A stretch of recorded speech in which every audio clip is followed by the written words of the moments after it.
जिब्रील अमीन आए और आकर के कहने लगे, या रसूल अल्लाह, सिर्फ जमीन के ऊपर आपके जानिसार सहाबाए किराम इन्हीं को खुशी नहीं हुई, उमर के इस्लाम लाने पर आसमानी मखलूक को भी खुशी हो गई है।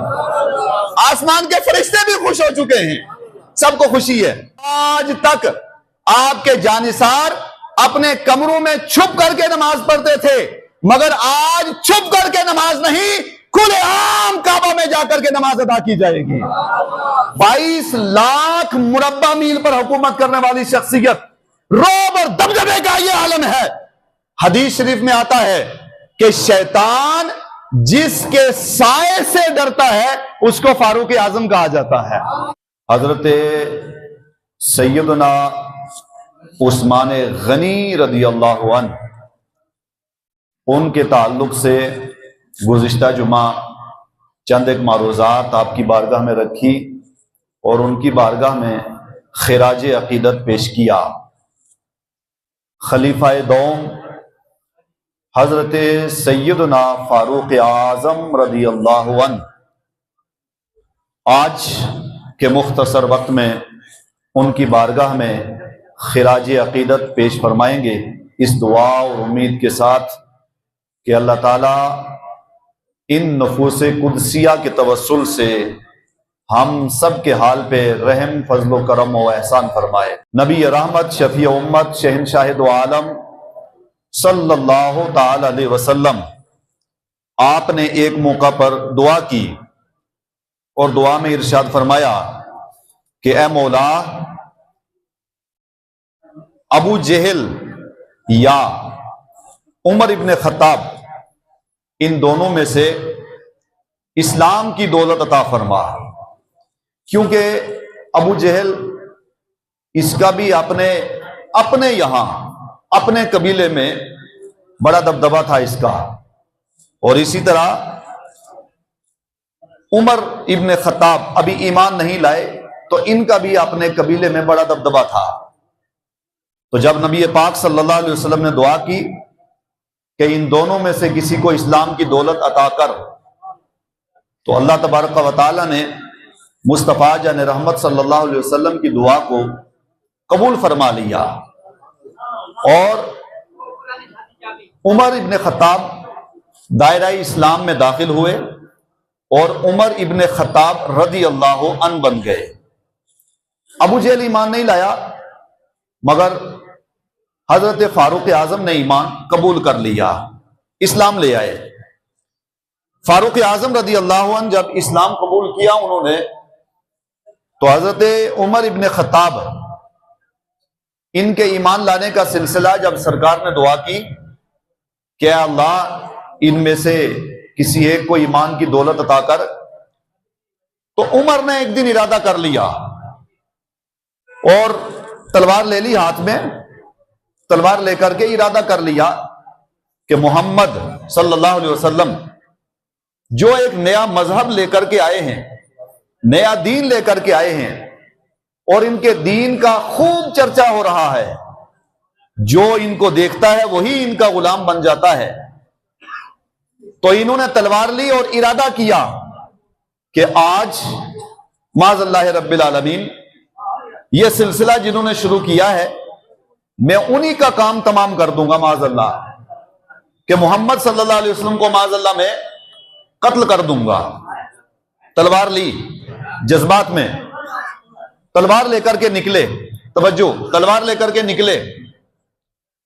थोड़ा आगे पहुंचे तो आगे कुछ लोगों ने पूछा, उमर किधर का इरादा है, आज बड़े जलाल में हो? तो इन्होंने जवाब दिया वही कि एक नया मजहब लेकर के आए हैं मोहम्मद सल्लल्लाहु अलैहि वसल्लम, तो माज़अल्लाह मैं उनका काम तमाम करने जा रहा हूं। अब पता चला अबू जहल कंपनी को कि उमर इस इरादे से जा रहे हैं, तो अबू जहल की कंपनी ने ऐलान कर दिया कि माज़अल्लाह जो मोहम्मद सल्लल्लाहु अलैहि वसल्लम का सर कलम करके लाएगा उसको इतना इनाम दिया जाएगा, ये होगा वो होगा, सारा कुछ। जब ये सारा कुछ उस पूरी कंपनी ने किया तो उमर तलवार लेकर के निकल गए और सीधा नबी पाक सल्लल्लाहु अलैहि वसल्लम की तरफ रुख कर लिया। थोड़ा आगे पहुंचे तो किसी साहब ने कह दिया, उमर तुम मुस्तफ़ा की खबर लेते लेते लोगे, पहले अपनी बहन की खबर तो ले लो। का क्या हुआ? का आपकी बहन भी उसी मुस्तफ़ा की गुलाम बन चुकी है। तो उमर पहुंचे सीधा बहन के घर, अभी ईमान नहीं लाए, बहन के घर पहुंचे, जा करके तो बहनोई भी और बहनोई गायब हो गए। बहन को पकड़ लिया, पहले तो खूब मारा और काफी उनको मारा और लहूलुहान कर दिया उनको, बहन को। फिर थोड़ी देर बाद थोड़ा बैठे, जब सांस वगैरह ली तो उस वक्त बहन से पूछा कि तुम मुझे यह बताओ कि तुम पढ़ती क्या हो। तो बहन ने कहा कि मेरे पास एक तख्ती है और नबी पाक सल्लल्लाहु अलैहि वसल्लम पर कुरान नाजिल होता है, और वो कुरान करीम जब नाजिल होता है तो आप लिखवा देते हैं। मेरे पास तख्ती मौजूद है और मैं कुरान पढ़ रही हूं। हाँ, कुरान दिखा दो मुझे, मैं भी उसको कुछ पढ़ लूं। तो बहन ने कहा तुम नापाक हो, तुम ऐसे इसके साथ हाथ नहीं लगा सकते कुरान के साथ।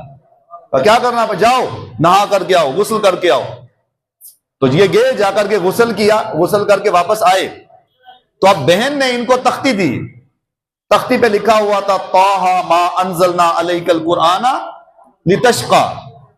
वो तख्ती जब लेकर के पढ़ने लगे तो क्योंकि ये पढ़े लिखे आदमी थे, तो ये कुरान वो है कि पत्थर दिल भी होगा तो जब कुरान को पढ़ना शुरू करेगा तो वो पत्थर दिल भी पिघल करके समुंदर बन जाया करता है, पानी बन जाता है। आपका दिल नरम हो गया। उसी वक्त बहन को कहने लगे, आया किसी और इरादे से था, लेकिन चलो अब मुझे भी लेकर के बारगाह मुस्तफा में पहुंचा दो। नबी पाक सल्लल्लाहु अलैहि वसल्लम की बारगाह में जब पहुंचे तो ज़ैद इब्ने अरकम उनके घर पे सरकार मौजूद थे, सहाबाई किराम को तरबियत दे रहे थे, बता रहे थे। इतने में उमर आए तलवार लेकर के। ज़ैद इब्ने अरकम ने और बाकी दिगर सहाबाई किराम ने जब देखा तो कहा, या रसूलल्लाह, उमर आ रहा है और तलवार लेकर के आ रहा है। आका करीम ने इरशाद फरमाया, उमर को आने दो, दरवाजा खोल दो। जब दरवाजा खोला, उमर अंदर आए। एक सहाबी आगे बढ़े और पकड़ करके उमर का हाथ पकड़ा। कहा, उमर किस इरादे से अंदर आए हो, जरा इरादा बताओ। उमर कहने लगे, बस अब इरादे से नहीं, आप भी मुस्तफा के गुलाम हैं, मुझे भी मुस्तफा का गुलाम बना लीजिए।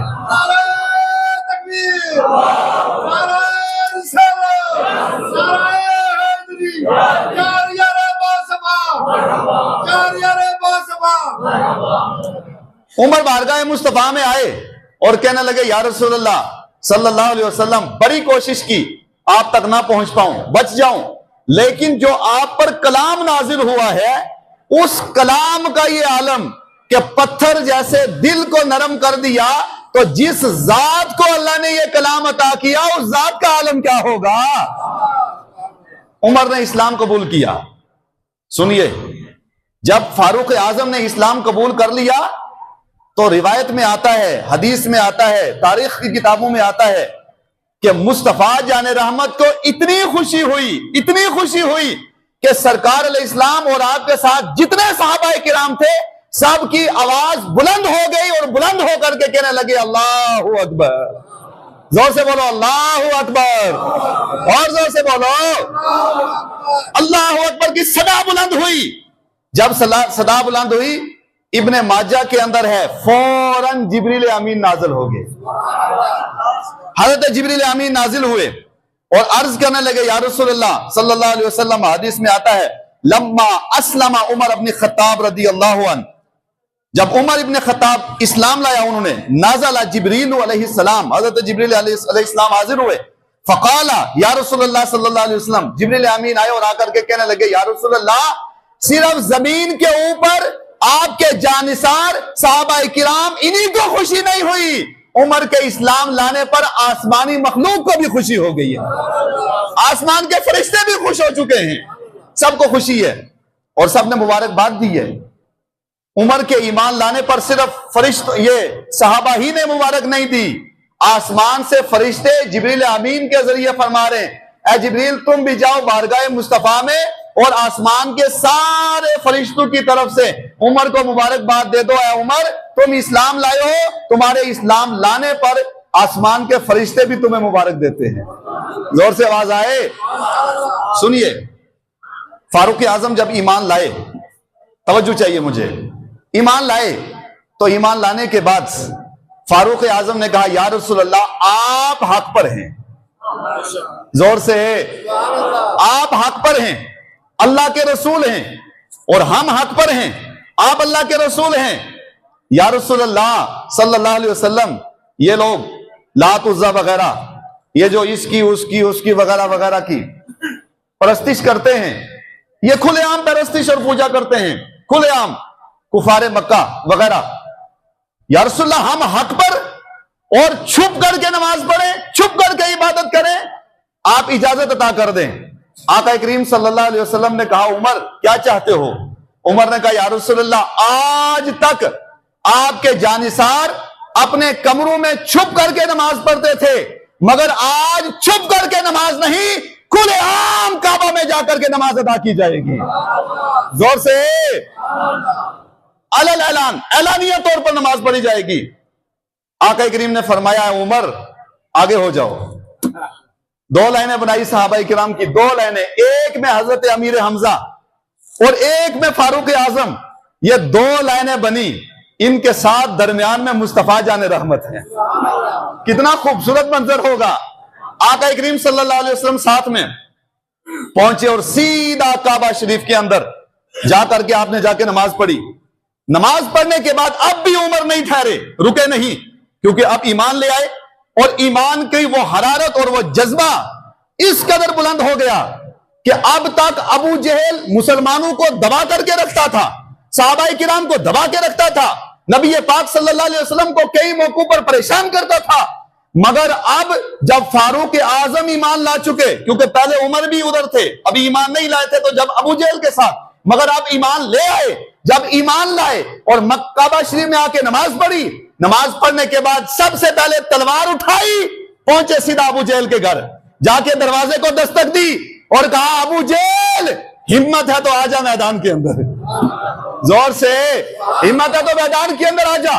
ये जितने बड़े बड़े थे सबको उमर ने पुकार के कहा कि अब तक तुम भी इस्लाम को परेशान करते थे, मुसलमानों को परेशान करते थे, मुस्तफा की जात को परेशान करते थे। फारूक आजम एक और जगह एक ऊंचे पहाड़ पे खड़े हुए और ऊंचे पहाड़ पे खड़े होकर के ऐलान किया, ऐ कुफारे कुरैश सुन लो, मक्का वालों सुन लो, अरब वालों सुन लो, अजम वालों सुन लो, जहां तक मेरी आवाज पहुंचती है सब के सब सुन लो, आज मैं मुस्तफा जाने रहमत का गुलाम बन चुका हूं। हजरत सैयदना फारूक आजम, आपकी शान और अजमत और रिफत और बुलंदी का आलम, जब आप ईमान लाए, ईमान लाने के बाद सरकार अलैहिस्सलातु वस्सलाम की बारगाह में रह करके तरबियत हासिल की, नबी पाक सल्लल्लाहु अलैहि वसल्लम से वो तरबियत हासिल की कि 2-3 मैं इशारे आपके सामने करूंगा। फारूक आजम रदी अल्लाह अन्हु जब बारगाह मुस्तफा से तरबियत हासिल की तो इनका दौरे इक्तदार आया, दौरे इक्तदार, इनकी खिलाफत का वक्त आया। तो दौरे इक्तदार के अंदर हजरत सैयदना फारूक आजम रदी अल्लाह अन्हु का किरदार क्या था, यह तो ईमान है और ईमान पर भी काफी तफसीली बात है, लेकिन अब ज्यादा आगे ना बढ़ाते हुए 2-3 बातें किरदार पर कि मुस्तफा की बारगाह में आकर के सीखा, हासिल किया तो कहां पहुंचे। रिवायत के अंदर आता है कि हजरत सैयदना फारूक आजम रदी अल्लाह अन्हु जब आपका दौरे खिलाफत आया तो दौरे खिलाफत के अंदर फारूक आजम रदी अल्लाह अन्हु आप रात के वक्त गश्त किया करते थे, बाहर निकल जाते थे रात के वक्त, अपने साथ जितने साथी हैं उनको ठहरा देते और बाहर निकल जाते, लोगों के मोहल्ले में, गांव वगैरह में, मोहल्ले में, बस्ती में और इलाके में वगैरह आप गश्त करते थे। एक बार फारूक आजम रजी अल्लाह अन्हु आपने अपने दौरे खिलाफत के अंदर यह मुकर्रर कर दिया था कि जिस औरत के घर बच्चा पैदा हो जाए, जब तक वो बच्चा दूध पिएगा तब तक तो उसको कोई वजीफा नहीं मिलेगा, और जब बच्चा दूध छोड़ देगा उसके बाद उसको वजीफा मिलेगा। फारूक आजम रजी अल्लाह अन्हु आपका एक जगह से गुजर हुआ तो देखा कि बच्चा चीखे मार करके रो रहा है। फारूक आजम तशरीफ ले गए, फिर वापस पलट करके उसी रास्ते से आए। जब आए तो दरवाजे को दस्तक दी और पूछा कि बताओ ये आपका बच्चा क्यों रो रहा है। तो उन्होंने जवाब दिया कि जब तक बच्चा दूध पिएगा तब तक वजीफा नहीं मिलेगा, और जब दूध का जमाना खत्म हो जाएगा, उसके बाद उसको वजीफा मिलेगा। फारूक आजम रजी अल्लाह अन्हु रोने लगे, आंखों में आंसू आ गए और आंसू आकर के कहने लगे कि मेरे दौर खिलाफत के अंदर ऐसे न जाने कितने और बच्चे होंगे कि जो इस कदर भूख से और प्यास से सिसक रहे होंगे। फौरन आपने ऐलान कर दिया कि आज के बाद यह कानून खत्म कि 2 साल या जब तक बच्चा दूध पिएगा तब उसको वजीफा नहीं मिलेगा। आपने फरमाया आज के बाद जिस घर में भी बच्चा पैदा होगा उसी दिन से उस आदमी को वजीफा देना शुरू कर लिया जाएगा। और सुनिए फारूक आजम रजी अल्लाह अन्हु का किरदार क्या था। रिवायत के अंदर आता है कि फारूक आजम रजी अल्लाह अन्हु एक मरतबा रात के वक्त आपने गश्त किया, बहुत आगे तशरीफ ले गए और देखा कि कुछ बच्चे रो रहे हैं, सिसक रहे हैं। फारूक आजम उनके घर तशरीफ ले गए, बच्चों से पूछा कि बच्चों क्यों रो रहे हो, तो उन्होंने जवाब दिया ये तारीख की किताब और बहुत बड़ी मोतबर किताब, उसके अंदर ये मौजूद है। फारूक आजम ने पूछा क्यों रो रहे हो, तो बच्चों ने जवाब दिया कि हमारी वालदा ने अब तक चूल्हे के ऊपर एक हांडिया रखी है और हमें दिलासा दे रही है कि बस बन रहा है खाना, फौरन मिल जाएगा। फारूक आजम रजी अल्लाह अन्हु की आंखों में आंसू आ गए और फौरन रात के वक्त पलटे, बैतुल माल के अंदर आए और बैतुल माल के अंदर आने के बाद अपने कंधे के ऊपर फारूक आजम ने साजो सामान रखा, आटा गल्ला वगैरह सारा कुछ रखा। रख करके जब निकलने लगे तो आपके जो साथ में साथी थे उन्होंने आपको पकड़ लिया और कहा फारूक आजम जरा इतनी खिदमत तो हमसे भी ले लें, ये कंधे पर आप उठा करके ले जा रहे, हमें इजाजत दे दें ताकि हम कंधे पर लेकर के आपके पीछे पहुंचे। फारूक आजम ने तारीखी जुमला दिया था और वो जुमला ये था, ये जुमला याद करने का, अपने दिल की तख्ती पर नक्श करने का है। आपने इरशाद फरमाया कि इस वक्त मेरा दौरे खिलाफत है और मेरे दौरे खिलाफत के अंदर ये वो घर है कि जिनके बच्चों ने आज कई दिनों से खाना नहीं खाया है, पानी नहीं मिला है, खाने के लिए कुछ नहीं मिला। मैं अपने कंधे पर यह साजो सामान उठा के ले जा रहा हूं। ऐ मेरे गुलाम, आप ये कहते हो कि मुझे इजाजत दे दो, मैं आपको एक शर्त पर इजाजत देता हूं, क्या आखिरत में भी आप मेरा बोझ उठाने के लिए तैयार हो? क्या आखिरत में बोझ उठाओगे? तो आखिरत में तो नहीं उठा सकते। तो फारूक आजम ने फरमाया कि मैं आखिरत में शर्मिंदा नहीं होना चाहता। पूरा साजो सामान कंधे पर उठाया, लेकर के औरत के घर गए, जाकर के कहा बनाओ खाना। उन्होंने खाना बनाया, सारा साजो सामान तैयार किया। फारूक आजम ने अपने हाथ से बच्चों को खाना खिला करके वापस पलट करके आए। सैयदना फारूक आजम यही वो आदमी, यही वो शख्सियत है कि एक तरफ ये आलम और दूसरी तरफ एक दिन जुब्बा पहन लिया फारूक आजम ने। जुब्बा पहना, जुब्बा पहन के मिंबर पर खड़े हुए खिताब करने के लिए, तो मजमे में एक आदमी खड़ा हो गया और उसने कहा उमर, तकरीर बाद में, खिताब बाद में और तबलीग बाद में, आप ये बताइए कि ये जो जुब्बा आपने पहना है ये जुब्बा कहां से लाया है? फारूक आजम की आंखों में आंसू आ गए, क्योंकि आपका दौरे खिलाफत था और दौरे खिलाफत के अंदर एक जुब्बा जो ही पहना। तो पूछा गया कि आपने ये दौरे खिलाफत में हो सकता है बैतुल माल से ये जुब्बा लिया हो और बगैर इजाजत के लिया हो या कैसे लिया, आप हिसाब दें। फारूक आजम रजी अल्लाह ने खुद जवाब नहीं दिया, फरमाया मेरी जगह मेरा बेटा उमर इब्ने खिताब जवाब अता फरमाएगा। आपका बेटा खड़ा हो गया और बेटे ने जवाब दिया कि तमाम शुरकाए किराम से फरमाया कि ये जो आज मेरे वालिद ने जुब्बा पहना है, इससे पहले उमर के जुब्बे का ये आलम था कि तकरीबन आपके जुब्बे पर 20 से ज्यादा पैबंद लगे हुए होते थे।